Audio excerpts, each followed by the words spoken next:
ഇതെന്താ സംഭവം ഒന്നും മനസ്സിലായിട്ടില്ല. അവിടെ കുറെ പൂട്ട് കാണുന്നുണ്ട്. എന്താ സംഭവം? ഒരുപാട് ലോക്ക് കാണുന്നുണ്ട്. ഒരു മരത്തിന് ചുറ്റും നെറ്റുണ്ട്, കുറെ ലോക്കുണ്ട്. കാര്യം മനസ്സിലായിട്ടില്ല. ഞാൻ ആരോടെങ്കിലും ചോദിച്ചാൽ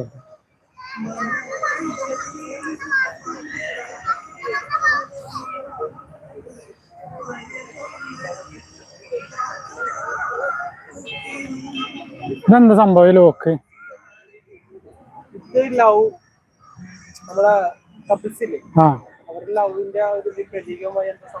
അങ്ങനെയാണല്ലേ? ചതിക്കപ്പെട്ടവരുടെ താഴാണ് തോന്നുന്നു. അങ്ങനെയാണല്ലേ? Okay okay. അപ്പൊ ഇത് എന്താ സംഭവം എന്ന് വെച്ചാല്, പ്രേമിച്ചവര് തമ്മിൽ ചതിച്ചതിന്റെ ഒരു പ്രതീകമായിട്ടാണ് ഈ ലോക്ക് കാണിക്കണമെന്നാ പറഞ്ഞത്. ഫസ്റ്റ് കണ്ടപ്പോ എന്താന്ന് മനസ്സിലായില്ല. ഏതായാലും മരം നല്ല ഭംഗിയുണ്ടാവും. നമുക്ക് കുറച്ച് ദൂരെ